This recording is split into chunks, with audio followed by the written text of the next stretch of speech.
మనం మాట్లాడుకోవాలనుకుంటే కనుక ఖచ్చితంగా మన ప్రధానమంత్రి నరేంద్ర మోడీ గారి ప్రయాణం చూసినట్టయితే ఇవాళ భారతదేశంలో దాదాపు మెజారిటీ రాష్ట్రాల్లో దాదాపు 20 రాష్ట్రాల్లో బీజేపీ గవర్నమెంట్ ఉంటాం. అట్లాగే ఆయనకున్నటువంటి అఖండ మెజారిటీ ఏదైతే ప్రజా మద్దతు ఉందో అది మనం పరిగణలోకి తీసుకోవాల్సి ఉంది. దీనికంటే ముందు మనం కోవిడ్ సమయంలో కూడా చూసినట్టయితే కనుక అటు అంతర్జాతీయంగా మిగిలిన నేషన్స్ మిగిలిన కంట్రీస్ ఏవైతే ఉన్నాయో వారందరూ వ్యాపార పరంగా కోవిడ్ యొక్క మందుల్ని చూసినట్టయితే భారతదేశం మాత్రమే కోవిడ్ వ్యాక్సిన్స్ ని చాలా దేశాలకి ఉచితంగా ఇవ్వటం, అట్లాగే దాదాపు 186 దేశాలకి మన భారతదేశం నుంచి తయారైనటువంటి వ్యాక్సిన్ వెళ్ళటం, భారతదేశాన్ని తిరిగి సంజీవనిగా బ్రెజిల్ లాంటి కంట్రీస్ భారతదేశాన్ని పొగట్టడం, అట్లాగే నరేంద్ర మోడీ గారిని హనుమంతుల వారితో పోల్చడం కూడా జరిగింది. అలాగే ఇటువంటి నేపథ్యంలో చూసినట్టయితే కనుక నరేంద్ర మోడీ గారికి 2020 తర్వాత ఛాంపియన్ ఆఫ్ ఎర్త్ అనే ఇదిగా ఆయనకు అవార్డు రావడం యునైటెడ్ నేషన్స్ నుంచి, అట్లాగే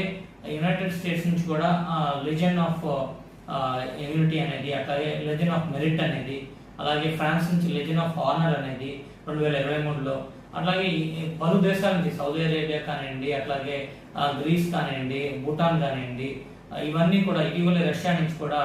ఆయనకి ఈ అవార్డ్స్ రావడం, మెరిటోరియస్ అవార్డ్స్ రావడం, ఇవన్నీ కూడా చూసినట్టయితే ఆయన అంతర్జాతీయంగా భారతదేశం యొక్క కీర్తిని ఇనుమడింపు చేశారు. ఈ ఆపరేషన్ సింధూర్ ఏదైతే ఉందో